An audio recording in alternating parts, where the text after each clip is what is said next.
Thank you very much. We'll go ahead and get started here now that we've got the AV hooked up and the sound. I'd like to start out, as all of you are aware from our program, this is on information sharing, and one of the highlights is we get to celebrate before we start the panel. The new Director for Information Sharing, promoted to SES the 30th of January, Ms. Donna Roy. Woo! Donna is serving as our moderator for this panel on information sharing, and she brings her talent as the Executive Director for the Information Sharing Environment at DHS. She works as part of the Office for the CIO, Richard Spires, at the Homeland Security Department. She joined the Department of Homeland Security in 2006. She's been a welcome addition. I first met her when she was running NIEMS, National Information Exchange Model, and she has added a great deal to the effort at the department on information sharing. She came to the department after over 20 years of service in the IT industry, so she knows a lot of the information from your perspective in industry, and that experience is being used in her new role. At this point, as a leader for the Information Sharing Exchange, she oversees the Homeland Security Information Network, affectionately known as HSIN, and she also continues her role in charge of the NIEM model at the Department of Homeland Security.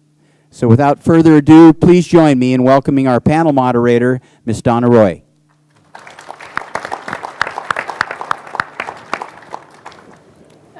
Thank you to AFCEA for bringing together a compelling agenda. I looked through what's been going on for the past few days, and really is quite an agenda and a sold-out audience to deliver our message. And I do appreciate the work AFCEA does on our behalf. Again, my name is Donna Roy, and as the newly appointed info sharing executive, I sort of been pleased at the makeup of the panel here today, and honored by the depth of experience we have. I've been working in IT since the early 80s, so about 28 years or so, and started my career in the IT, delivering IT solutions for the few, the proud. And I learned a few things about IT, sometimes the hard way with a kick from a well-polished boot. But I learned a couple things. I learned that all events are local. Whatever happens, all events are local. They happen locally. I also learned that data is locally controlled and locally collected. So everything's local, whether it's an event or the data. And the other thing I learned is that there's a lot of good ideas out there, a lot of great ideas. The hard work is actually getting the right ones implemented. So hopefully we'll be able to talk to, this panel will be able to talk to a lot of the really great ideas.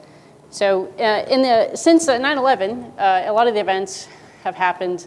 The Christmas Day bombing, the foiled attempt in New York City's Times Square, they sort of all happen, in someone's community. Someone knows something, someone there, very, very, very local event. But local is pretty big. So it's a nation of 50 uniquely governed states. It's 3,200 counties for information sharing requirements. That's a lot of stakeholders. It's 366 urban areas and about 560 tribal nations. Just think of that as your sort of stakeholder base for any one product. It's kind of big. And that doesn't include the private sector and international partners. And so today, you're going to hear from Jim Harpster, retired from the Los Angeles Police Department, currently here with CACI, about the challenges of information sharing with private sector partners on critical infrastructure. Jim was the original author of the Automated Critical Asset Management System, or ACAMS, as we know it here within the department. That's still in use here within the Department of Homeland Security. So we're going to hear from Jim from the very local perspective. So imagine, though, getting the right place to the right information to the right place at the right time. That's our motto. From about 900 sources of information in a relatively new federal agency, where the right person works within one of the 24 agencies, one of 24 federal agencies, or they are one of the 800,000 officers in the 18,000 police departments across the country, or they're one of the 60,000 first responders across this country. So today you're also going to hear from Rob Riegle, who's currently of Blue Canopy, but most notably was the director of the State and Local Program Office. Rob was actively involved in the development of what's now the National Fusion Center program, and had a lot of interaction with global justice. And he's here today to share some of the challenges of interacting with such a large community base, with the sort of National Fusion Center program. As a technologist, though, there's no one single technology that's going to solve this info sharing challenge. At the basis of all information sharing challenges, at all levels of a government or across the government to private sector and to our international partners, is really just based on single human emotion, and that emotion is trust, right? So it's not unique to Homeland Security, but it's unique to sharing information that's critical or trusted or important to someone. So look to your left, just look at the person to your left, and look at the person to your right. So now imagine handing over something really personal, like your credit card information with your security code, to the person to your left and to the person to your right. Right, so like that little fear just sort of struck something in you, right? Like, would I trust that person with my credit card information? So trust is at the basis of everything we do with information sharing, and it's not a technology solution, it's trust. So trust is hard, and moreover, it's particularly hard to automate, right? So it's impossible to automate. And yet today you're going to hear from Luke, who's the CIO from DHS's Immigration and Customs Enforcement. Luke's here to talk about the progress that they've made, the department's made in sharing law enforcement information, really trust-based community there, with our local and tribal partners, built on increasing that shared network of trust. And then if that's not more complicated, moving information across a series of systems takes careful consideration, a lot of diligence, along with that network of trust. And so you need trust of people, and then you also need trust of data. And then if that's not enough, you need trust that the right people have access to the right data to perform their job. So implementing a system and a system of systems approach requires the implementation of standards. It requires the development of architectures and a thorough assessment of policy and a review of that policy as it relates to technology deployment. And in today's post-WikiLeaks scandal environment, we need to move towards a more increased information assurance posture. So in that light, you're going to hear from Mike Howell, who's the Deputy Program Manager for the Information Sharing Environment. Mike's going to tell you about some of the great successes we've had as a nation in furthering the promise of information sharing through the hard work of ensuring that some of the great ideas across our community base are being implemented, such as the National Suspicious Activity Reporting, the National Fusion Center program, and increases in screening and streamlined, more productive watch listing activities. And so you'll hear from Mike. And so in my job, just to sort of imagine, I'm often humbled when I come to work. I just don't know where to start, right? So imagine the task of getting the right information to the right place where there's about 900 sources of information in your department and hundreds of thousands of people that want it.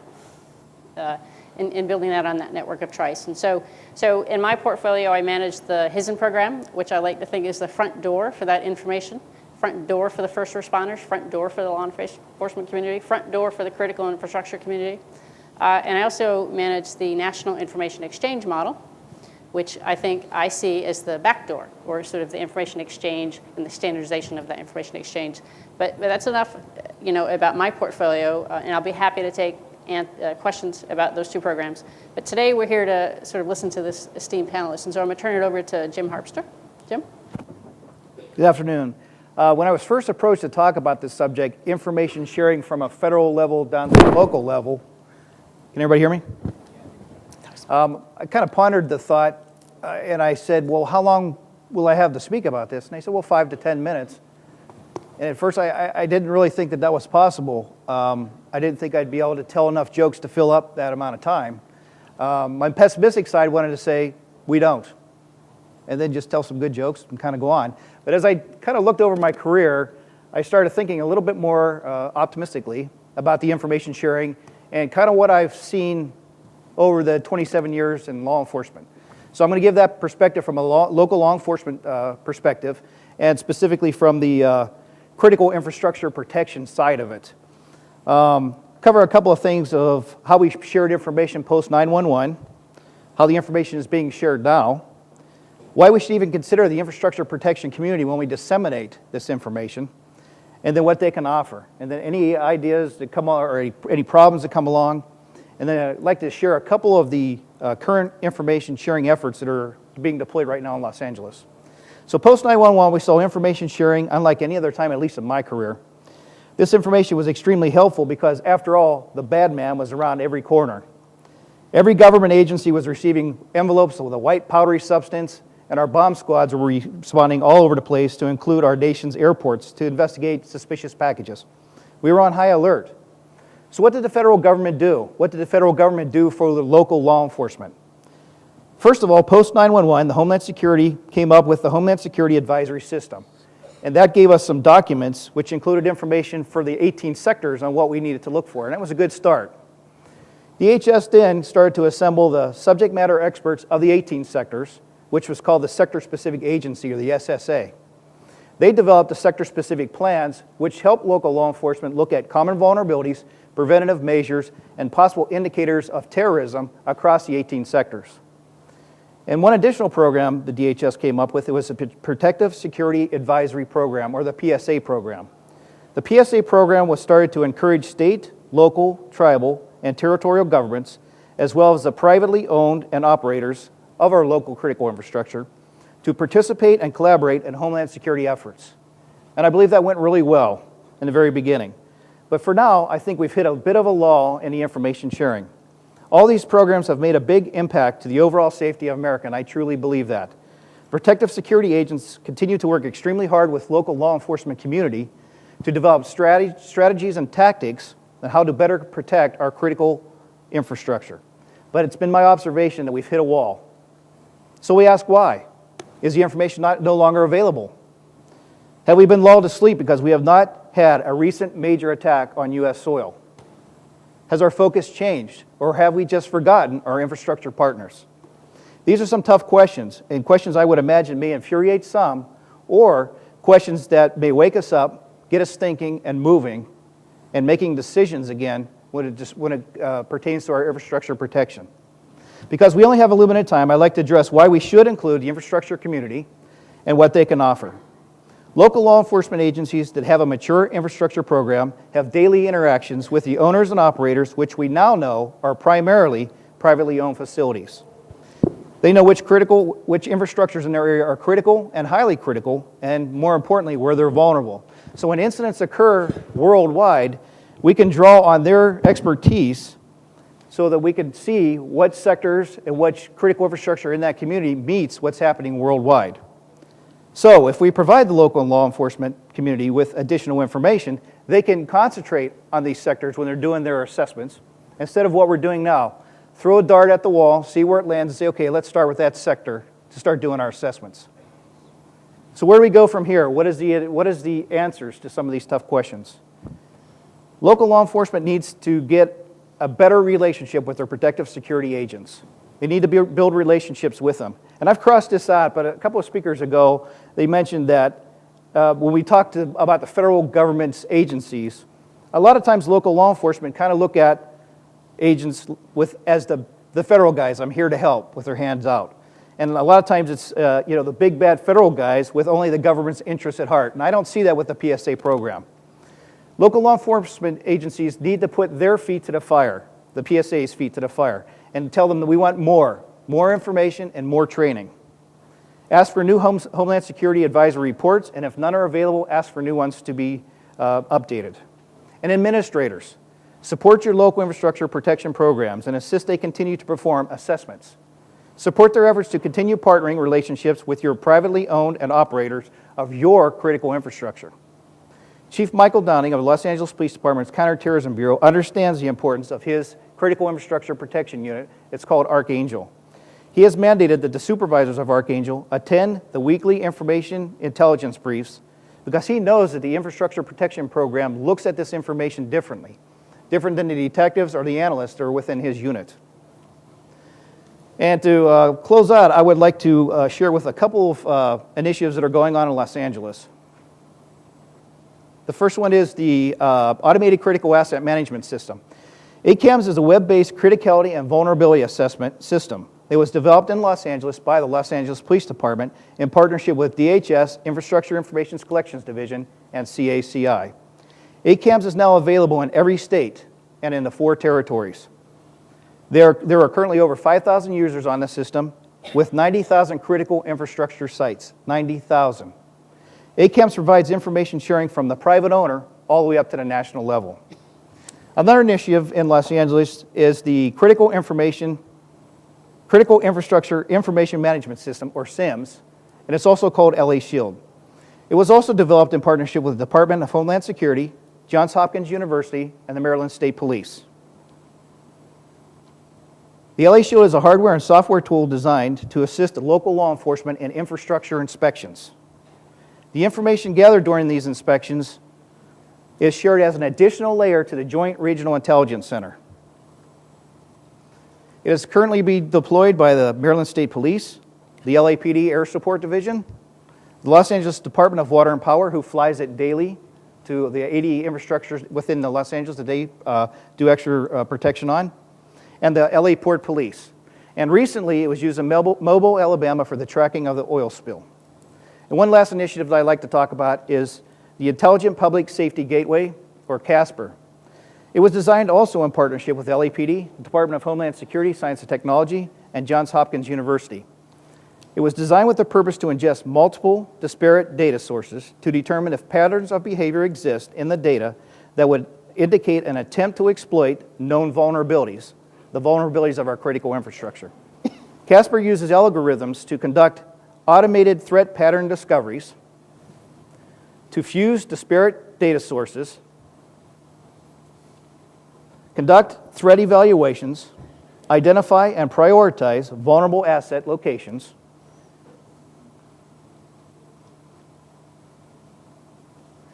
and the main goal of CASPER is to make all of this information actionable for the local law enforcement community to prevent attacks from occurring. In conclusion, when it comes to information sharing, we could do much better. We started well post 9/11, but we need to get that sense of urgency back. As I stated earlier, after 9/11, the bad man, the boogeyman was around every corner. But please do not be deceived. Our enemy is amongst us. They may look different than we expected. Please don't let them catch us asleep at the wheel. Information sharing is that important. Thank you.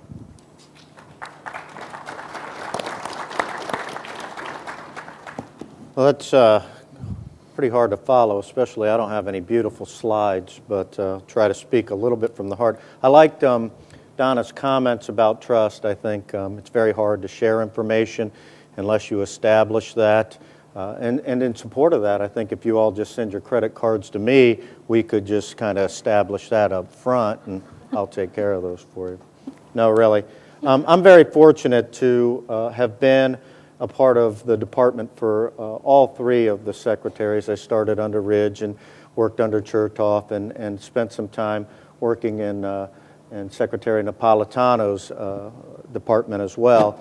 And so I've got to see the migration of information sharing. And really the early days, the major hurdle was trust. There was absolutely no doubt about it. There was trust issues amongst the department components that were being cast in the same arena for the first time and didn't really understand or know each other's missions. There was distrust with state and locals who seemed to think that the federal government's whole job was to put out the wrong or misleading information, and very little of it was actually relevant to them. And then there was also the issue of really where were the technological underpinnings that would allow us to mechanically move the information even if we got the trust. And so it was a very heady time, and there were several events that illustrated that we were experiencing some difficulties early on. The Baltimore Harbor Tunnel closing, the New York City subway threat. Those threats illustrated to us that we needed a change of approach, and at that time I was tasked with putting an information sharing program together inside the department, looking at using the state and local intelligence centers, these fusion centers that were very nascent at the time. There was a handful of them, but looking at and seeing if that wasn't a facilitation point where we could maybe establish some trust. And trust had to be established in a variety of ways. It's one thing to say we need it because we have the role of the common defense of the nation, and it's quite another to say, I know you well enough to share things. So there's the urgency aspect of it that almost mandates trust, but then there's the comfort level that makes sure that you do it in a way that is sort of asynchronous or synchronous, excuse me, and really gets the results that you need. And the only way that you can really trust somebody is to get to know them, to understand their mission, to understand that what they're doing has the same importance as what you're trying to do. All of us have the same job, really, in the Homeland Security world, and that's to protect the citizenry of the United States. And you have to get past some cultural barriers when you're doing that.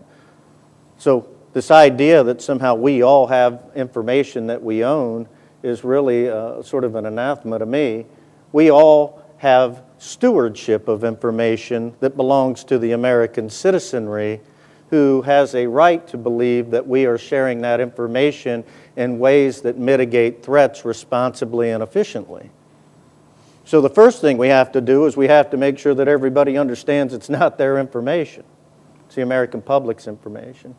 And I think one way we did that was by deploying officers out to the field to sort of demystify what the federal government was looking for. The other thing we did is we cleared 5,000 state and local law enforcement and first responders in the first 3 years I was the director of the program. Huge numbers, but what it did is it allowed people to sort of see inside the kimono a little bit and really see we weren't a threat. We really were trying to help. And we had some other pieces that went into place that I think helped a lot, that dealt with data standards. It's one thing to say, okay, now I've got the trust, and your box that I need to speak to my box doesn't have the data standards that they need to communicate back and forth. And fortunately, the early work of ISCO and then later on the work of Donna and her office in NEAMS allowed us to build a platform where we can say, now we have the trust and we have the technology in place. Let's make sure that we get this information exchanged. And I think, to Jim's point, I think we did start to see a swell and a ground support for it. It did have a lot of momentum, and like Jim, I also believe we've sort of hit a lull. And part of that lull may be, or complacency may be, that we haven't seen anything materially happen. That doesn't mean that we don't have threat. It just means that we've been either fortunate or we've been good in our strategies. But I do see a tendency to pull back, and I'm very concerned from an information sharing perspective in declining revenue environments what that means. So when we look at information sharing, and even if you are optimistic and the glass is half full and you say, hey, we're doing it pretty well now, or certainly doing it better than we did, how much better off are we? And we have constant scrutiny around whether or not the information we're sharing, even though we have trust in the ability to do it technologically, is the right information. How do we train people to understanding what the right information is? Cynics in the information sharing community will point to the key findings in the Abdul Muttalib incident, the 25th of December 2009, and say, well, really, those are very closely aligned to the key findings of the 9/11 Commission report. People had information. Had it been joined with other people's information, decisions would have been made that might have more promptly mitigated a threat. I mean, and just paraphrasing it, but that's what it says. And I think a part of that is that we can't ignore these obstacles that deal with policy and our ability to, as a nation with the constitutional privileges we possess, to not want to share certain forms of information or to be careful how or cautious how we share that information. And I agree with all of that, to the extent that you can't let that interfere with your judgment on keeping yourself safe. And so when we start looking at where do we go from here and how do we value information more, how do we get more precise information in the hands, and how do we learn from the lessons of the past and these, fortunately, non-events that like Times Square and 25 December 2009, I think one thing to keep in the back of our minds is just a simple premise that how much am I willing to share, or how much am I willing to give, like the credit card analogy, and how much am I comfortable with? And those are still two competing forces, but I would say this. I hope that events like the WikiLeaks don't contract this idea that somehow we should take ownership of our information and lock it away again. Again, it's not our information, it's the American public's information, and the American public deserves that we put that information together in a way that mitigates threats. So I would just call on DHS and everyone here to remain vigilant and understand that when we withdraw and when we say that it's too hard, we put ourselves at risk. And I think it's important from an information sharing perspective to just remember how you felt September 12th when you're making information decisions of 2001, not how you feel right now. And I think that's a good sort of methodology for approaching information sharing as we move forward. Thank you.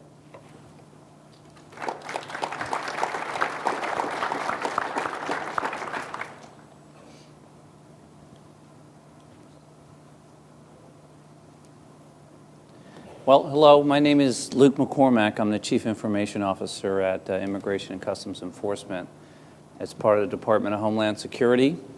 And before I get into my round of factoids here, I wanted to, thank some of the folks out in the community here, because I couldn't say the things I'm about to say had it not been for the great partnership that we have with, for example, DOJ and the folks that Van Hitch has opened his arms up and allowed us to access these folks. The folks that work out at FBI CGIS, I don't know if Paul Garrett's floating around out there somewhere that was at DOJ at the time. I see Zal out here from the FBI. And, you know, if it hadn't been for them allowing us to leverage some of the capabilities they already had and made it better, like I said, I couldn't say this. I would also say, as important is, look, let's not fool ourselves. I don't have any federal employees that are building these systems. We're buying these capabilities and these builds, and it's a lot of you in this room, a lot of folks that work for you in the vendor communities that are building these fantastic solutions. So I want to say thank you. I think in the end, we're all patriots, and there's a lot of great partnership that goes on here to do a lot of this fantastic work. So I appreciate all the efforts of our partner community as well. All right, so I'm going to get into it here. It's a bit of an eye chart, and I saw the verse control was a little dated there. I assure you this is somewhat up to date. But let me run through this. For those that may not know, ICE is the steward for law enforcement information sharing for the department.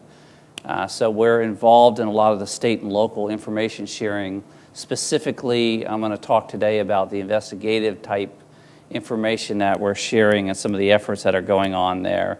The project's called LEISS, Law Enforcement Information Sharing Service.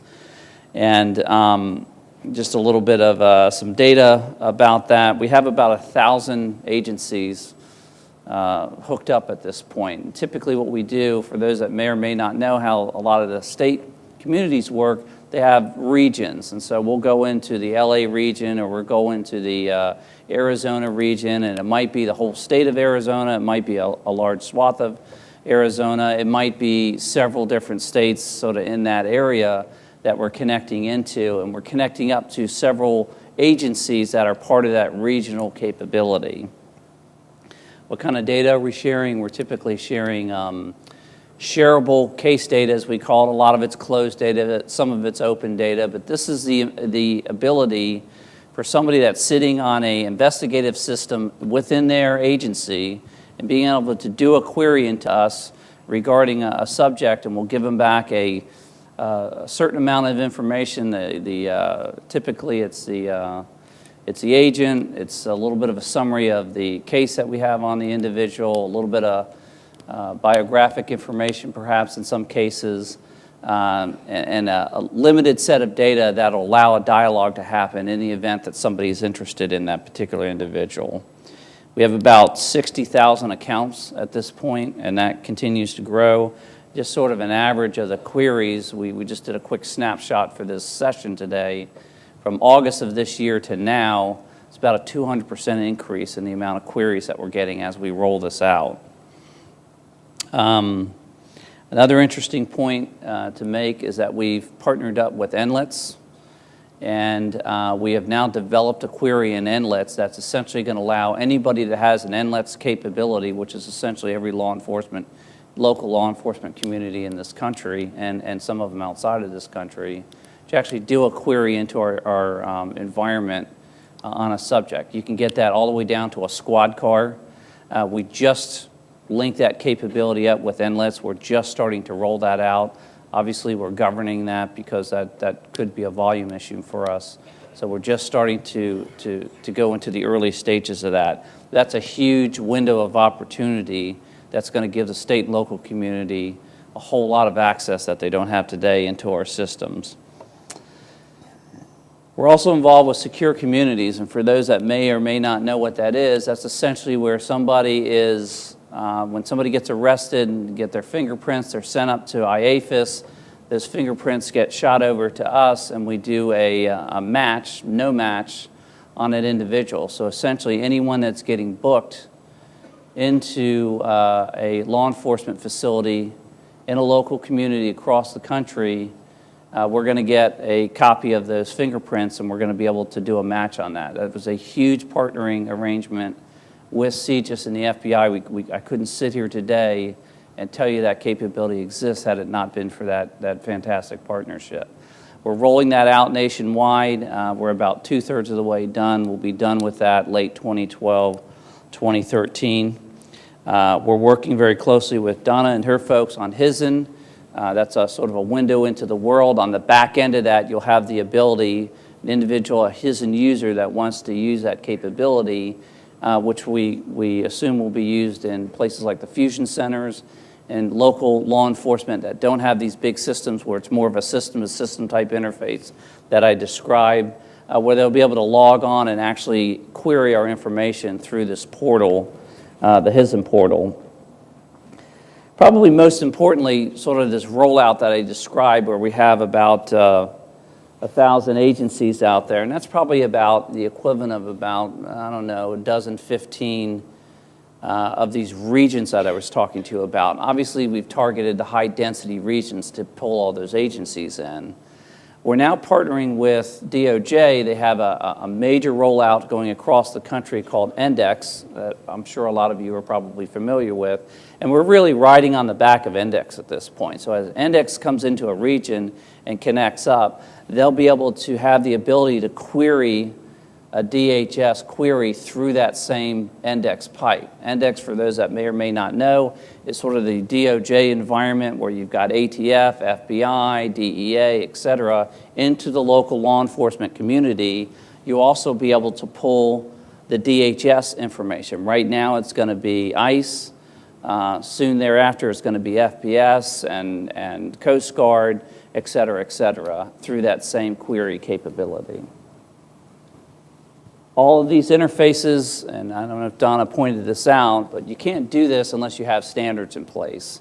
And the work that Donna has done with NEAMS on the data standard, that DOJ has done with LEX, which is a law enforcement exchange standard for the interface, is vital. And all these systems that we're building, obviously Index adopts LEX, that's their standard.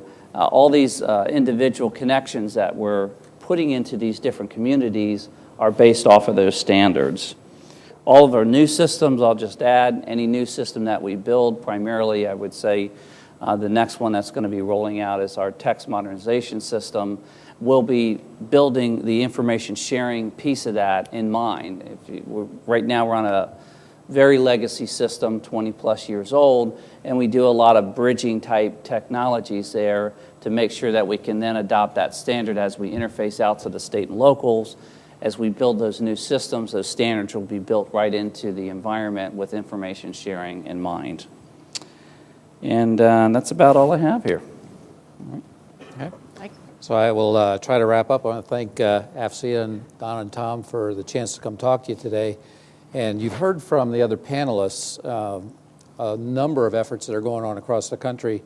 I'd like to tell you a little more about some additional efforts nationwide underway to take a whole of government approach and incorporate the efforts of the federal agencies, state, local, tribal interests, and the private sector to continue to improve our security. as a government, we've made a lot of progress since 9/11 in improving security and protecting the homeland. But as everyone knows from the media stories and some of the incidents related here, it's an ongoing threat. It's not going away. I get to read some of the really scary reports, and I can assure you that we need to remain diligent.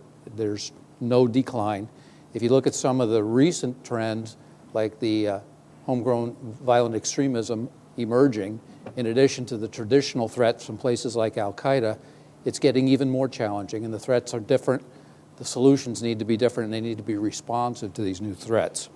So we have to remain vigilant, and I think incidents like WikiLeaks point out we must not only improve sharing, but we have to improve protection of information that we do share in a balance with that. So I work in the Office of the Information Sharing Environment, which was created under the Intelligence Reform and Terrorism Prevention Act of 2004 as a post-9/11 construct.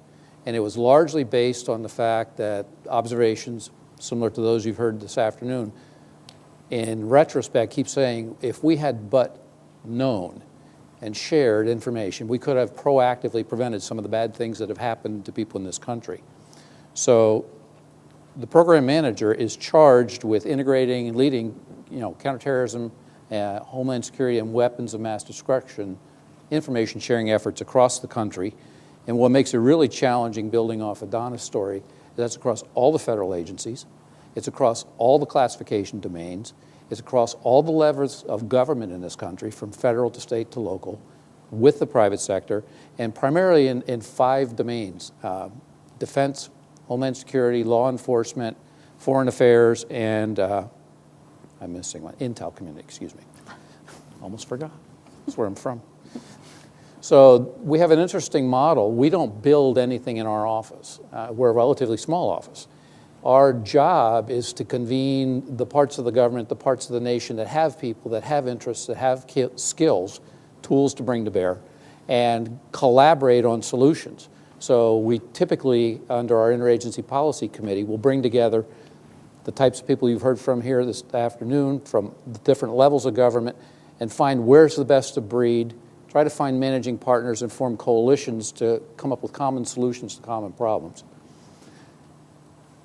We are about the business of improving management, discovery, search, fusing information, sharing it, and delivering it. Bottom line is to put in the hands of the people on the front lines the right information at the right time with the right speed to make them able to do their jobs and fulfill their missions. And we're trying to do this by promoting best practices, like a lot that you'll hear during this conference, and propagating them, because one of the challenges in this complex environment is you'll find that there's a pocket of excellence and 99 pockets of ignorance around it. And our job is to try to make everybody equally float the boat up to the waterline for everybody. We want to take activities like the Homeland Security Information Network, tie them together with similar activities that are separate in the intel community, tie them together with similar activities but separate over in FBI and DOJ, and stitch them together and synergize to the best effect possible. So we work horizontally across organizations and stovepipes. That's one of our strengths, and we're kind of uniquely positioned to do that because of the authorities that were granted us in the law under the Congress.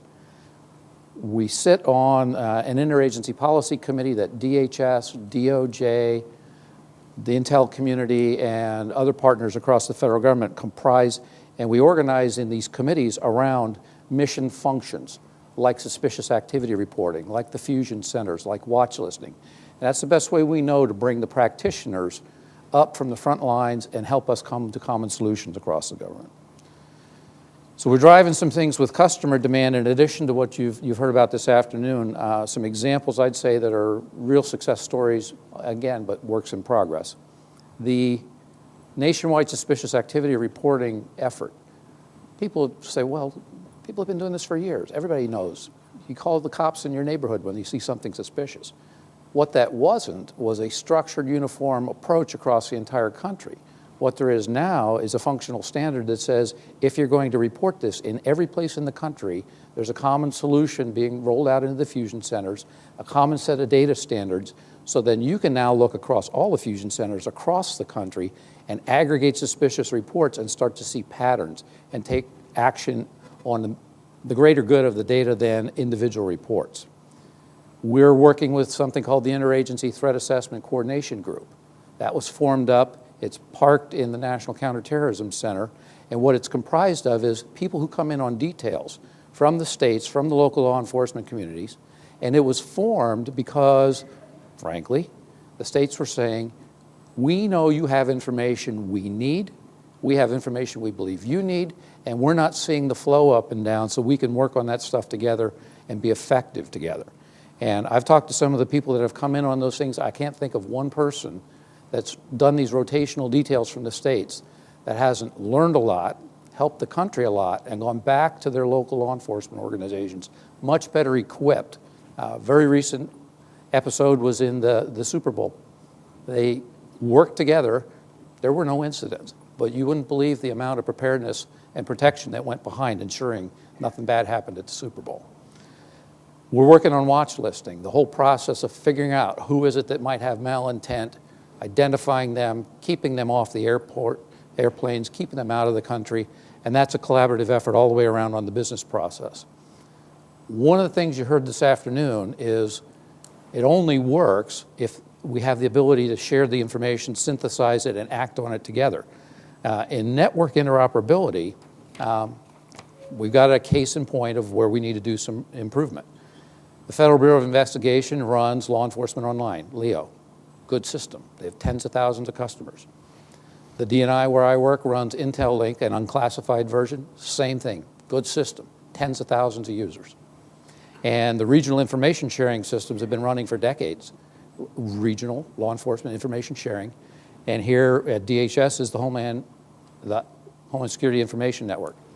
4 sensitive but unclassified information networks, completely separate, tens of thousands of users each. And what we hear from the front line is, why can't those systems talk to each other? Why can't I have access to the information in them? And we said it makes perfectly good sense. So we brought those agencies together, and they're working on a common solution right now for simplified access. Imagine if you're sitting in your own organization, you log on once, and you have a trusted mutual aspect of access control to all the other systems you need to get into. What do you want to do with that access? I want to find out what's in there, get this useful information back here so I can do my job. Imagine if you could submit one query, have it go across all the systems through your trusted access, have it find all the information that's relative in one ask against all 4 systems, and bring you the results. So they're working on that now, and that leads to the ability for those teams of people then collaborate on using that information to do their jobs.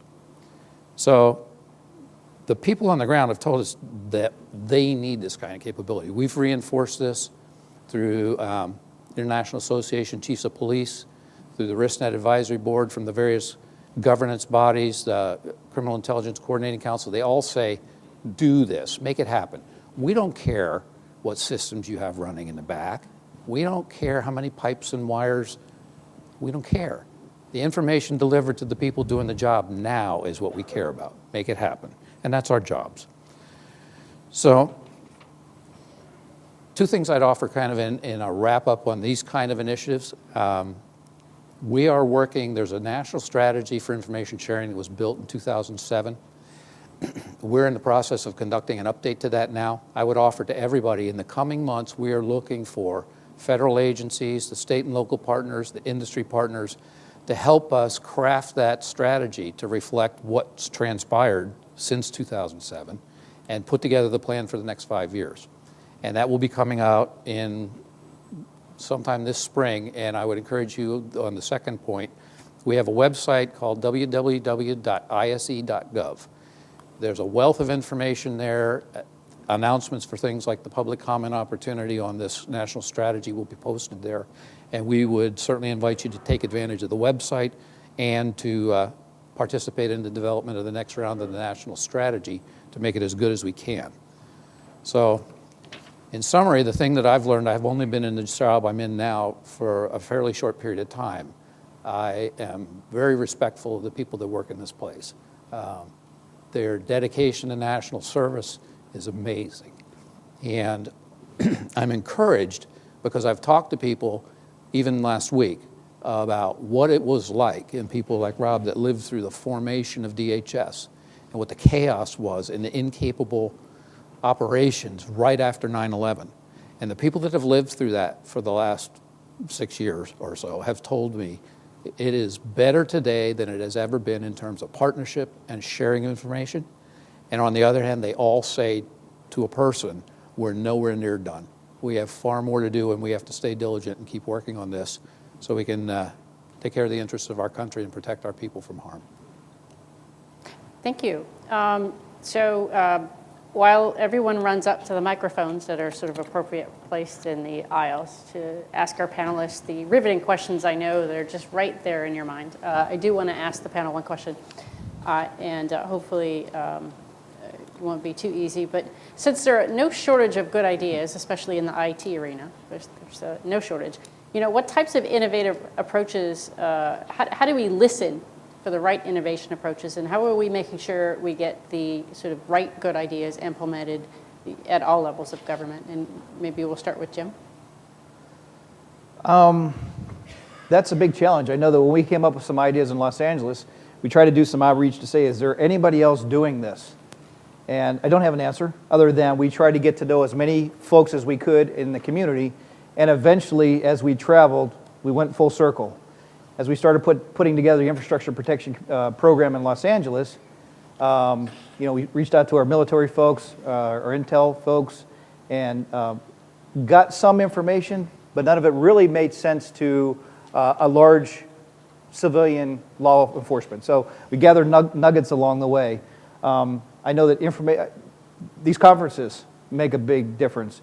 A lot of the initiatives we have in Los Angeles started because we went to the booths and we saw things that we had never seen before and said, you know what, we might not be able to use that exactly the way it is, but if we tweak this a little bit, it would really work in Los Angeles.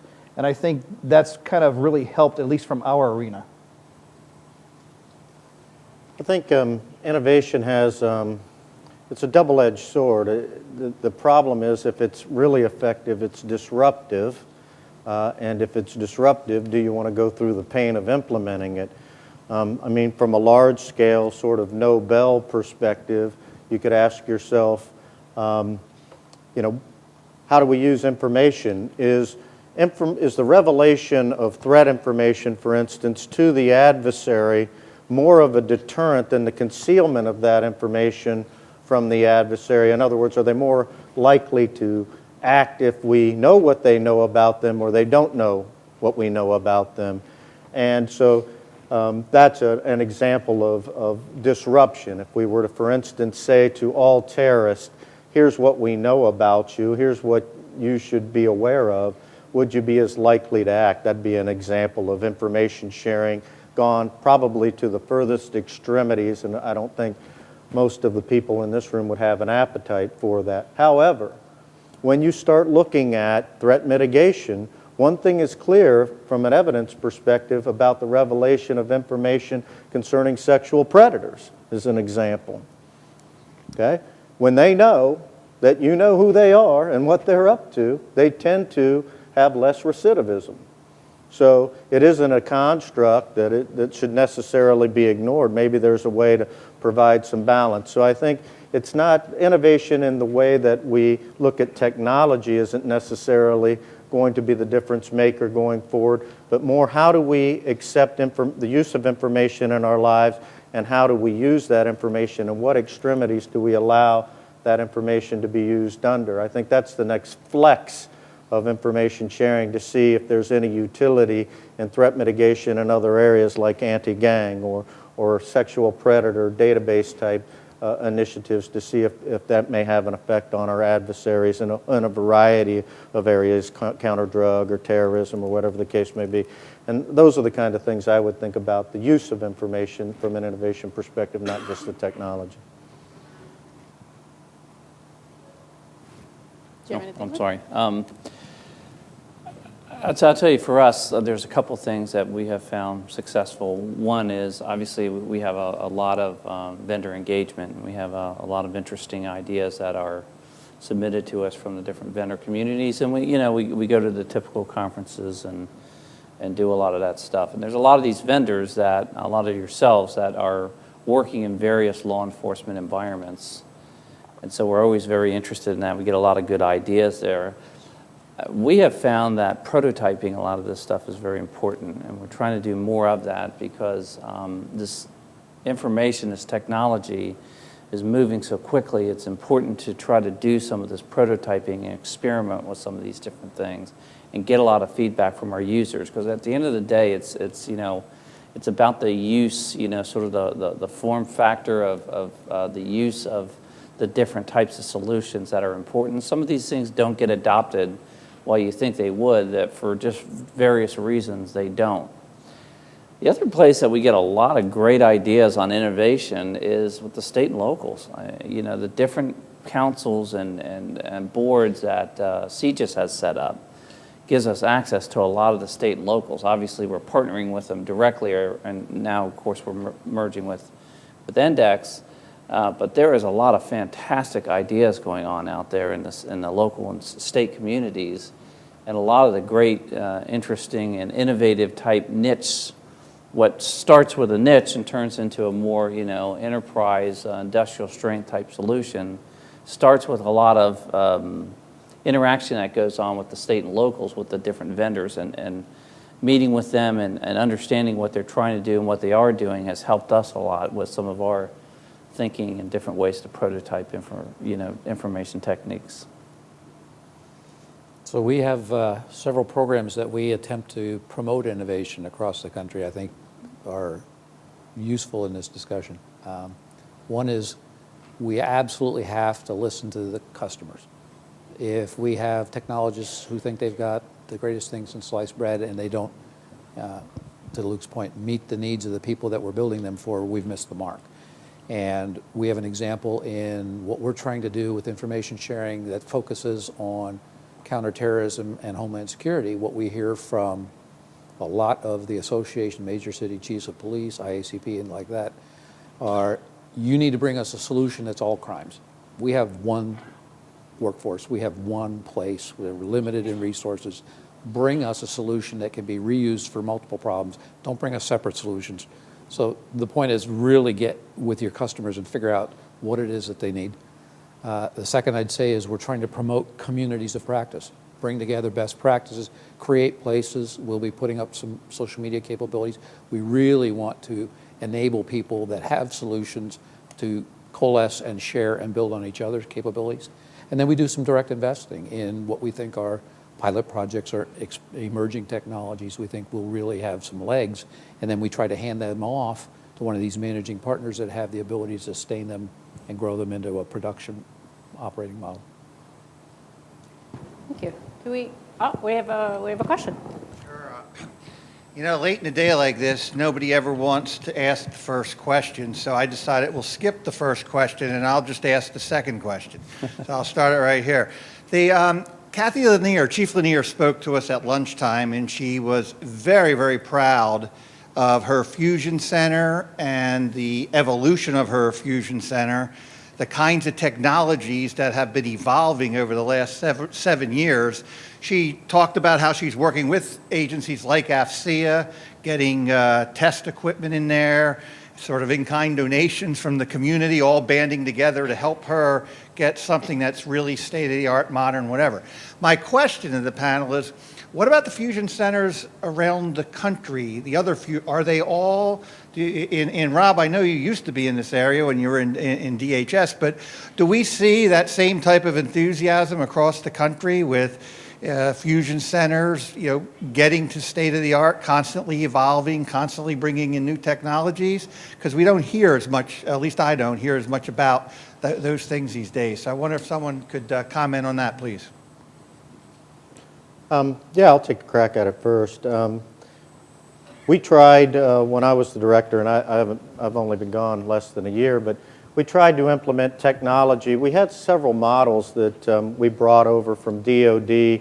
If you're familiar with JIADO's Joint IED Defeat Organization, inside there was the COIC, and inside the COIC called the SIL, Software Integration Laboratory. And they had some interesting things going on, one of which was a technology called SPADAC, Predictive predictive modeling tool, predictive analysis tool.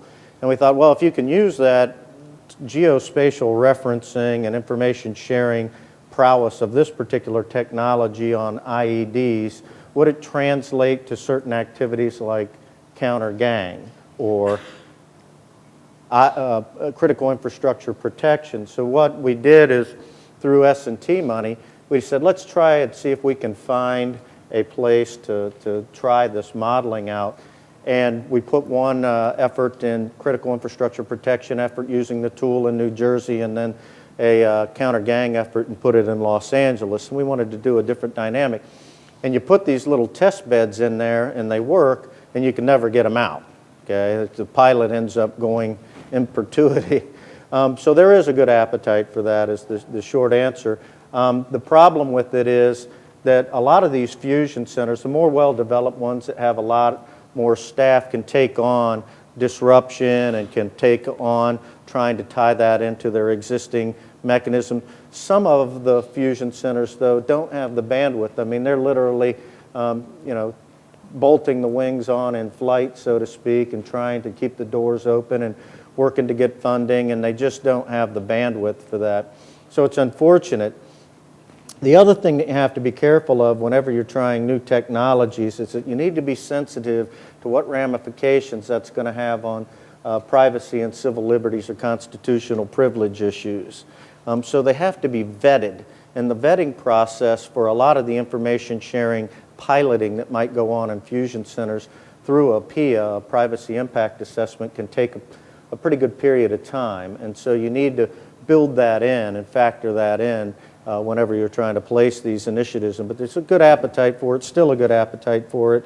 And I mean, I get contacted by fusion center directors routinely who are saying, what do you know about this, or have you heard about that? I would just say that it's up to, if you have a good technology, it's up to you to reach out and try to place those directly. I wouldn't necessarily say I'm going to have to leverage, DHS as an example. If they're in your community and you can reach out to one of the directors and you think there's a possibility for what you have, let them, and you're willing to help them do it, then most cases they'll gravitate towards that. But I think there's a lot of innovation coming in and out of the fusion centers, quite honestly. Something I'd add is the model of fusion centers is they're not federally run. They are local constructs. This is very much a federated effort across the whole country. And they remind us they have different laws. Their needs vary. Their strengths, their weaknesses, their capabilities, their tools. So I would say it doesn't lend itself well to a one-size-fits-all, monolithic type solution. On the other hand, we worked with them with DHS last year and did something called the baseline capability assessment, where we asked every fusion center in the country a set of standard, are you able to train? Are you able to respond? Do you have the tools? Do you have the security, privacy? And so that gave us a very good national baseline of where the strengths and weaknesses were, and gave them a good set of, this is where I need to beef up. They talk to each other all the time. There's a lot of networking among them. There's a Fusion Center conference coming up in just a few weeks where they'll come together on a national basis. There's a Fusion Center Directors Association. So I think it's the community of practice approach where they really do try to share, but I don't envision that they're ever all going to be cookie cutters. Oh, brave people this late in the day. I think I do have one more question before we close up. You saved the panel. Hi, Chris Munley, Booz Allen. I get a quick question. Federation definitely is the way to go. I think that's going to be helpful to drive concentrated awareness and capability in the hands of all the users. As you start to federate that and you have different groups of users, how are you going to look toward getting trust in the credentials of those different user groups so that you know who that person really is coming at you through cyberspace that's going to be using that to avoid, security risk and misuse of the data, et cetera, like that. So in a sense, kind of trusted identities in the cyberspace. Well, I'll start because that's a big challenge, as you can imagine. And, quite honestly, we have built, in our case, the back end of a lot of these capabilities, and it's just a matter of sitting there at the spigot and sort of turning it on as fast as you would like. But the reality is, what what takes some time to roll these things out is that trust factor. Every single one of these interfaces, every single one of these agencies that we deal with, we are involved in a negotiation from the operations standpoint about how that data is going to be used, how that data is going to be secured, who's going to have access to it, et cetera. And so there is a signed agreement with every single agency that is responsible for each user that's going to access that data, and a relationship that goes on there, which takes a lot of time. But it's very important because there is that trust factor. And quite honestly, they're not all, obviously there's sort of a base agreement structure, but there's different laws in different states, et cetera. And there's a lot of work that goes on. We have a small army of people that have to negotiate those agreements on each and every interface that we put in place. Though I'm the moderator, would like to weigh in on this one a little bit.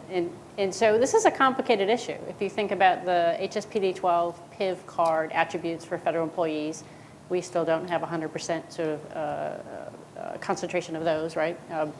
And so that's just the federal government. And if you talk about states, in the 50 states who are individually governed, getting them to adopt similar standards, so PIV interoperable standards similar to the PIV, but not PIV, because we can't make them adopt something that's federal, then that's 50 times the problem. Within each state, you have multiple agencies, and so it becomes really, really, really large. There are some really great efforts, and I want to give DOJ sort of a call out on these, that have really worked towards helping provide frameworks for that federated trust. And so there are trusted brokers where the assumption is, because all data is local, all data is collected local, you know it, it's yours. Well, it's the same thing about your people. You know them, you've vetted them, you sort of understand the trust you have in those people. So federated trust is a model that says, you vet them locally, we trust your trust, right? So we trust you to trust your people, and you should build these federated trusts. And I think that federation is probably the only way we'd be able to scale something the size of this country. And so they've built trusted broker systems that we're trying to leverage across these 4 networks that Mike mentioned, and then extending that out. And the way they're providing these trusted networks is through a global federated identity privilege management standard, right? And so there's governance around the attributes by which we would share on each person.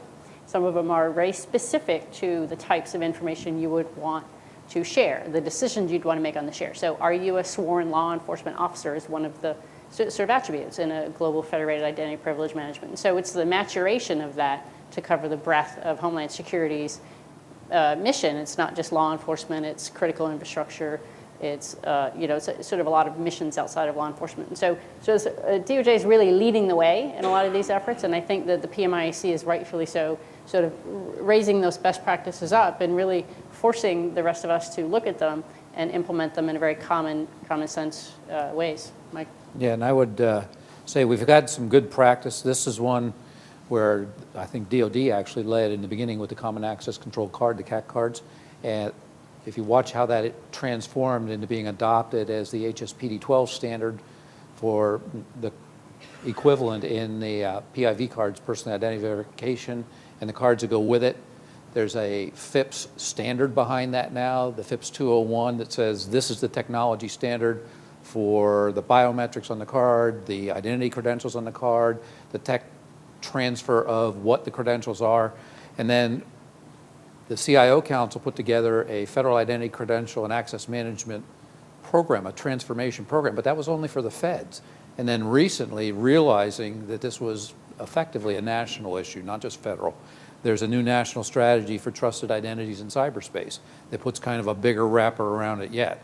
So I think we understand the technological solutions to it. The real challenge is getting places that they're not mandated by those federal standards and they haven't adopted the technologies yet to be able to join. And when you look at a state and you look at a local law enforcement office and say, what does it take for you to get that technology to get authenticated into our systems? That's going to be the big challenge. The technology is known. It's a matter of getting it to as many people as we need to. Yeah, I would add that on a human perspective, you can't You're never going to get technology to regulate human will. One of the problems is that somebody can walk in front of a monitor, see something, retain that information in spite of all of the best intentions of your technology, walk out of a room with that information and reveal it. There's nothing that you can say or do about it, and the simple fact of the matter is the only thing that you can do to limit that problem is to hold people accountable. We build technology around access, and we look at these binary building blocks that Donna mentioned about, are you law enforcement, then that would be a gateway that would lead you to access to certain information. And we do very little about the use of information, and that's a much harder problem, i.e. the WikiLeaks phenomenon. And so I think what we have to do is we have to understand that no matter what we put in place, the idea that if we share that information, it tends to make that information vulnerable to some extent is a situation we're going to have to live with. It doesn't mean that we have to be comfortable with it. We should put everything in place we can, and we're going to have to hold people accountable. But to be perfect at it, it's going to be a very difficult task.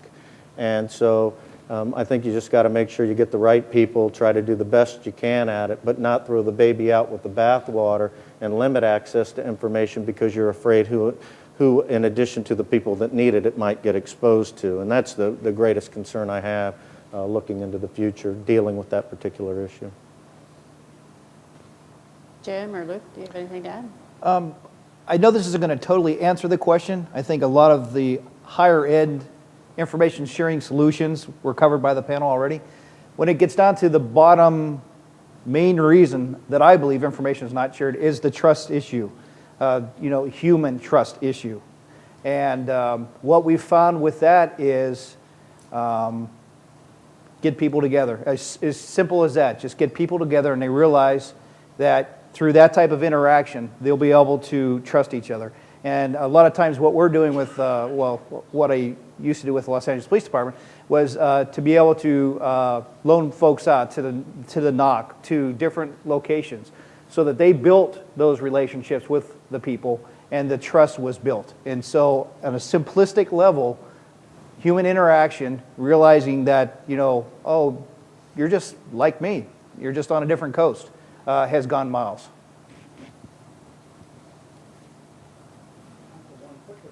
We do have time for one quick question.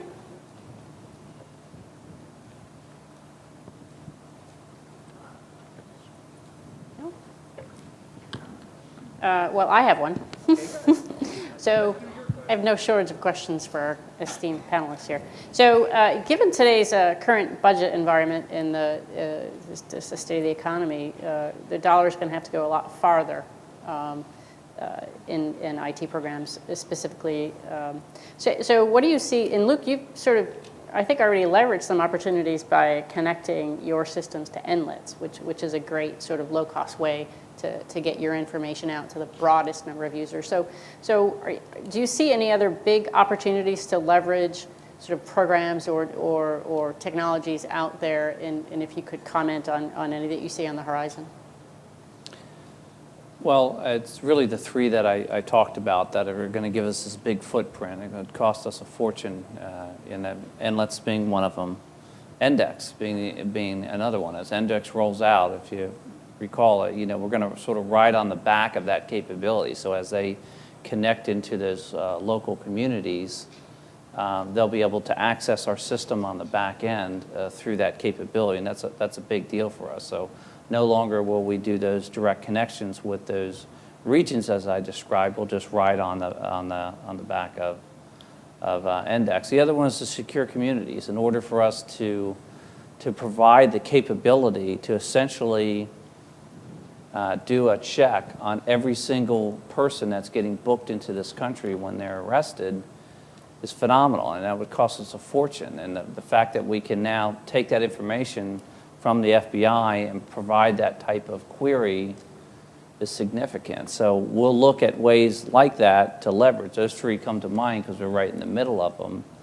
But it's that type of adaptation of different capabilities that already exist and sort of mash it together. You know, you always hear about these mashing capabilities. A lot of these things exist. It's just a matter of pulling them together into an environment where you can then put it into a capability that's usable to the operator. I think there's a big opportunity just in the elimination of waste and recovering value and being more efficient in how you buy and how you procure and what kind of systems that you try to bring into the government. The idea that you're going to have large SC&I and CETA type contracts, I think, is unrealistic going forward. You're going to have to make existing technology go further, work harder, do better. You're going to have to look at human process. Can you improve how they use the information, how they process it mentally and make decisions on it? There's every year a Standish report comes out and talks about the failings of large IT initiatives and technology initiatives in the federal government, and the vast majority fail on time, fail on budget, or fail on performance. And if we can just spend our money better and hold people more accountable in how we spend our money, I think we're going to recover a lot of dollars that could be more efficiently put to better use for sure. And I think from an IT vendor perspective, one of the things that you need to be looking at to help the federal government is scalability. If their revenue is declining unavoidably, what can you do to help them scale down on certain technology initiatives or certain expenditures so they don't have to throw that out completely, but they can get as much of what the intended purpose was as they can. But the reality is that we're going to spend less, and that means we're going to have to do more with less. And if you do it in your home, you can do it in the federal government. And most of us are doing it in our homes right now. So as a recent refugee from the federal CIO's office, I would reinforce that message. I was privileged to have some participation in the IT reform efforts, and they are largely about reducing the unfortunate rate of failures and delays and lack of successful deployments in federal agencies, crank up the success rate. The reforms that are underway, which are a good public-private partnership effort, are about getting the taxpayers' value for the dollars spent. So I would heartily reinforce that and kind of put in a plug for the partnership with the CIO community, because one of the things you find is, unfortunately, there's still places in the government where people who are not professionals at IT management attempt to be, and they have a higher rate of failure than the people who are professionals. So I would encourage those with the needs to get with those with the solutions and the skills and work together. Common solutions in the private sector that we've been watching, unfortunately, the government, for some reason, tends to go about 5 to 10 years behind. Standardize, simplify, consolidate, centralize. It's not rocket science. It's just good management. And for those who like to sell us lots of solutions, well, shame on us. If we could come to a common solution to a common problem, we shouldn't be about the business of solving it over and over and over again. And the way we do that, and I think you'll see this in the reforms, we aggregate demand, we leverage economy of scale, but we do a really good job of expressing to the providers what it is we need. We get better at expressing requirements in a way that the industry can meet us in, again, a public-private partnership and provide the solutions that we need that will actually work, come in on schedule, on budget, and deliver what we're out for. We get a round of applause for this panel.